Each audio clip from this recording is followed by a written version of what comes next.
جو مسلمان ہیں ان کو پاکستانی کہتے ہیں، جو سردار ہیں ان کو خالستانی کہتے ہیں، جو ایکٹیوسٹ ہیں ان کو اربن نکسلز کہتے ہیں، جو اسٹوڈنٹس ہیں چاہے وہ لڑکیاں ہیں یا لڑکے ہیں ان کو ٹکڑے ٹکڑے گینگ کہہ کے اینٹی نیشنلز کہا جاتا ہے. جب عورتیں نکلتی ہیں کوئی پروٹیسٹ کرنے کے لیے تو ان کو بھی اینٹی نیشنل کہا جاتا ہے کہ بھئی ان کو پاکستان سے سندیشہ آیا ہوا ہے. تو مجھے سمجھ نہیں آتا ہے کہ اگر سب لوگ اینٹی نیشنل ہیں، ٹیررسٹ ہیں، خالستانی ہیں، کشمیری ٹیررسٹ ہیں، مسلمان پاکستانی ہیں، سردار خالستانی ہیں، تو اس ملک میں ہندوستانی کون ہے؟ بہت ہی اندھیر نگری چوپڑ راج ہو رہا ہے یہاں پر. اور آپ بات مت کرو 370 پہ بات مت کرو. ارے آپ کے منسٹر یہاں آتے ہیں 9 آؤٹ آف 10 ٹائمز وہ 370 کی بات کرتے ہیں. اور مجھے سمجھ نہیں آتا جب وہ اتنے کانفیڈنٹ ہے کہ 370 ختم ہو گیا ہے، وہ واپس نہیں آئے گا، تو why do they get rattled when I talk about 370? Why do they get rattled so much? Why I am being told directly اس پہ بات مت کرو. سب سے بڑی افسوس کی بات یہ ہے کہ ڈیٹین کرنے کے بعد جو الیکشن کمیشن ہے یہاں اور جو اس سے بھی بڑے یہاں جو عہدیدار بیٹھے ہوئے انہوں نے کہا کہ ہم نے کسی کو ڈیٹین نہیں کیا. تو اس سے اندازہ ہوتا ہے کہ جموں کشمیر میں اس وقت کیا ہو رہا ہے، کہ what is fiction and what is the reality. Fiction کو ریئلٹی کی طرح پیش کیا جاتا ہے اور جو ریئلٹی ہے وہ کسی کو دکھائی نہیں جاتی ہے. تو میرا یہ کہنے کا مقصد ہے کہ جب سے ہم نے ڈی ڈی سی الیکشن میں پارٹیسپیٹ کرنے کا فیصلہ کیا، تب سے جو پہلے یہاں جموں کشمیر میں پچھلے 1-1.5 سال سے جو زیادتیاں ہو رہی تھی، ریپریشن ہو رہا تھا، اس کو اور بھی زیادہ بڑھایا گیا، اس کی ایک ڈگری اور اس کو اوپر لیا گیا.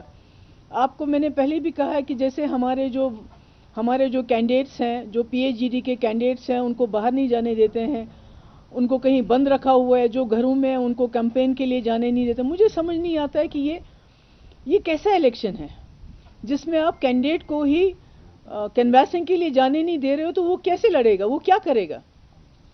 پوری جمہوریت کا انہوں نے مذاق بنا رکھا ہے. پورے ملک میں جو ہے اس وقت ایک اندھا قانون چل رہا ہے. کسی کو جو سب سے بڑا ہتھیار ہے ان کے پاس یو اے پی اے بن گیا ہے. جو مسلمان ہیں ان کو پاکستانی کہتے ہیں، جو سردار ہیں ان کو خالستانی کہتے ہیں، جو ایکٹیوسٹ ہیں ان کو اربن نکسلز کہتے ہیں، جو اسٹوڈنٹس ہیں چاہے وہ لڑکیاں ہیں یا لڑکے ہیں ان کو ٹکڑے ٹکڑے گینگ کہہ کے اینٹی نیشنلز کہا جاتا ہے. جب عورتیں نکلتی ہیں کوئی پروٹیسٹ کرنے کے لیے تو ان کو بھی اینٹی نیشنل کہا جاتا ہے کہ بھئی ان کو پاکستان سے سندیشہ آیا ہوا ہے. تو مجھے سمجھ نہیں آتا ہے کہ اگر سب لوگ اینٹی نیشنل ہیں، ٹیررسٹ ہیں، خالستانی ہیں، کشمیری ٹیررسٹ ہیں، مسلمان پاکستانی ہیں، سردار خالستانی ہیں، تو اس ملک میں ہندوستانی کون ہے؟ صرف بی جے پی، جو جب سے انہوں نے سرکار سنبھالی ہے اس ملک کے ٹکڑے کرنے کے بغیر کچھ بھی نہیں کر رہے ہیں. They are dividing this country like اینی تھنگ. ایک دوسرے کے ساتھ لڑا رہے ہیں.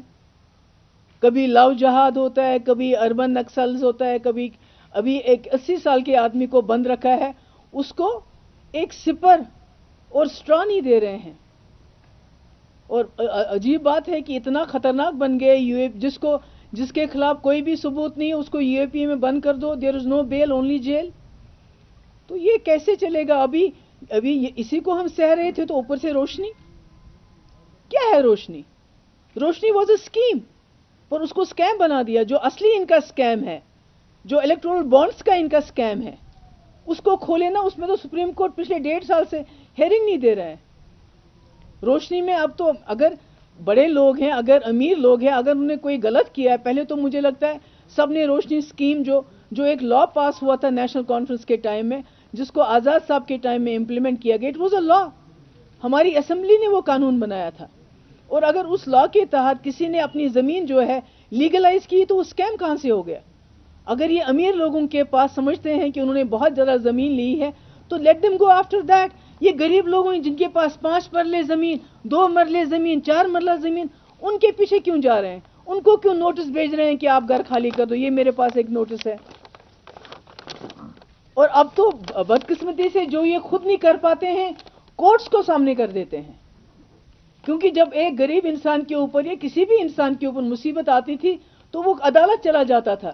اب تو عدالت کے ذریعے یہ سب کچھ کر رہے ہیں.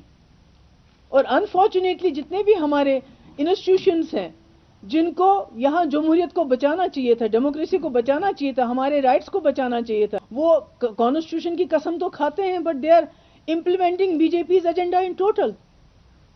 They are in the forefront of attempting, implementing BJP's agenda. ہمیں کچھ سمجھ نہیں آ رہا ہے کس کے پاس جائیں. ابھی DDC کی شکایت ہمارے جو چیئر پرسن ہیں فاروق صاحب نے بھی لگائی, الیکشن کمشنر سے لگائی کہ بھئی ہمارے, اور وہاں سے جھوٹ بولتے ہیں کہ نہیں بالکل آپ نے خود دیکھا, مجھے نہیں جانے دیا, 2 دن مجھے روکتے رہے, تیسرے دن بھی کہا نہیں اب الیکشن ہے. ہمارے جو کینڈیڈیٹس ہیں, مجھے بہانہ کرنا پڑا تب جا کے میں زینب پورہ چلی گئی, تب اس کو 1 دن نکلنے دیا ہے, وہ کسی کینڈیڈیٹ کو ہی نکلنے نہیں دیتے گھر سے. تو یہ سلسلہ کیسے چلے گا؟ اور ہماری یہ بھی بدقسمتی ہے کہ اس وقت پورے ملک کی جو اپوزیشن ہے وہ سہمی ہوئی ہے, وہ بات نہیں کر پاتے ہیں, کچھ بھی نہیں بول پاتے ہیں. ابھی بولا نہیں ہوتا ہے تو ان کو اینٹی نیشنل کہا جاتا ہے, اس کے بعد NIA, اس کے بعد CBI, اس کے بعد ED, ان کو سب کو لگایا جاتا ہے. اور میرے پیچھے بھی پچھلے 2 سال سے شاید ہی کوئی ایسا میرا بینک اکاؤنٹ ہو جس کو انہوں نے نہ دیکھا ہو, کوئی فائل ہو سیکریٹریٹ میں جس کو انہوں نے نہیں کھدیڑا ہو کہ اس میں سے کچھ کوئی غلط کام کیا ہو, اس میں نکلے گا. جب وہ نہیں نکلا تو جو کہیں ہم نے کبھی ٹرانزیکشن کیا ہے, ہم نے بجبیڑا میں اپنی زمین بیچی ہے تو ان کو چھاپا مارا. اگر ہم نے کبھی کسی سے لون لیا ہے, پرائیویٹ لون لیا ہے, ان کو چھاپا مارتے ہیں. اور ابھی تو الزام لگایا تھا کہ ہمارا سری نگر کا آفس مفتی صاحب نے اپنے ٹائم میں روشنی کے اندر ٹرانسفر کیا, اور جموں کا آفس بھی ہمارا, جبکہ آپ سب لوگ جانتے ہیں سری نگر کا آفس بھی اور جموں کا آفس بھی. تو یہ جو اس وقت ڈیموکریسی کی جو کھلی اڑائی جا رہی ہے, یہ تو مجھے لگتا ہے BJP یہاں اپنا ایک ایکو سسٹم ڈیولپ کرنا چاہتی ہے جس میں there is no place for real democracy in BJP's India. They want to create their own ecosystem. ان کے اپنے پپٹس ہیں, یہاں B ٹیمز ہیں جن کو وہ انسٹال کرنا چاہتے ہیں, اور یہی وجہ ہے کہ DDC کے الیکشنز میں یہ اتنی جان مار رہے ہیں, اتنا. اگر ہم الیکشن میں حصہ نہیں لیتے they would have called us Pakistanis. But since we chose to participate in these elections, اب ہمارے لیے مشکلیں کھڑی کرتے ہیں روزانہ. ہمارے لوگوں کو سیکورٹی نہیں ہے, اور جو سیکورٹی کے بغیر بھی جانا چاہتے ہیں ان کو بھی گھر سے ایک پولیس والا گیٹ پہ رکھتے ہیں, بولتے ہیں آپ باہر نہیں جا سکتے ہیں. تو دس از ناٹ ڈن. یہ کیسے چلے گا؟ کیا یہ ملک جو ہے BJP کے ایجنڈے پہ چلے گا؟ تو مجھے لگتا ہے کہ بہت ہی اندھیر نگری چوپڑ راج ہو رہا ہے یہاں پر. اور آپ بات مت کرو 370 پہ, بات مت کرو. ارے آپ کے منسٹر یہاں آتے ہیں, 9 آؤٹ آف 10 ٹائمز وہ 370 کی بات کرتے ہیں. اور مجھے سمجھ نہیں آتا, جب وہ اتنے کانفیڈنٹ ہے کہ 370 ختم ہو گیا ہے, وہ واپس نہیں آئے گا, تو why do they get rattled when I talk about 370? Why do they get rattled so much? Why I am being told indirectly, directly اس پہ بات مت کرو. پہلے بھی بولتے تھے, اب بھی بولتے ہیں کہ آپ کے نکلنے کے بعد یہاں جی لوگوں نے بات کرنا شروع کر دیا, آپ پروو کرتی ہو لوگوں کو بات کرنے کے لیے. So the only thing they are trying to do is that they want to, want to get to me. کچھ مل نہیں رہا ہے اور میری پارٹی کو بین کرنا چاہتے ہیں, مجھے میرے پیچھے پڑنا چاہتے ہیں, کیونکہ میں ایک آواز اٹھاتی ہوں. اور مجھے بار بار کہا جاتا ہے کہ جب سے آپ چھوٹ گئی ہیں تبھی سے بات ہونے لگی. تو میں اس میں کیا کروں؟ میرا کیا قصور ہے؟ تو میں نے اس لیے آپ سب لوگوں سے آج بات کرنا چاہتی تھی میں اس بارے میں کہ جو پچھلے کئی دنوں سے آپ نے دیکھا میونسپلٹی کا میئر کا election, code of conduct is in force, تو آپ الیکشن کیسے کر سکتے ہیں؟ انفارچونیٹلی جو بڑا institution election commission of India which is supposed to protect the democracy in this country, وہ بھی اس وقت ان کے ہاں میں ہاں ملا رہے ہیں. اور آپ نے دیکھا ہوگا وہاں جو ladies they are close by tone, اور جو آدمی تھے ان کے ساتھ ہاتھا پائی ہوئی, ان کو اسالٹ کیا گیا, ان کو بالکل جو ہے مس ہینڈل کیا گیا. تو میرا آپ سب سے یہ کہنے کا مقصد یہ ہے, کیونکہ آپ جو میں نے پہلے بھی کہا ہے کہ آپ بہت مشکل حالات میں یہاں کام کرو, اور ہمارے پاس میڈیا کا بہت کم لوگ ایسے رہے ہیں جو واقعی اپنا کام کرتے ہیں, باقی تو وہی گودی گینگ بن گیا ہے.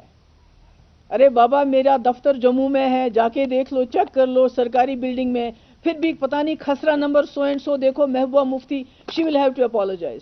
تو 9 بجے کا پرائم ٹائم تو وہی بنتا رہتا ہے. تو میری آپ سب سے گزارش ہے کہ ان باتوں کو میں نے جو آج کہا ہے کہ یہاں جو ہے ڈی ڈی سی کے نام پہ ڈیموکریسی کا قتل کیا جا رہا ہے، اور جو ہمارے انسٹیٹیوشنز ہیں جو اس کنٹری کو چیکس اینڈ بیلنسز کے طریقے سے کام کرنا چاہیے تھا، unfortunately they have been compromised.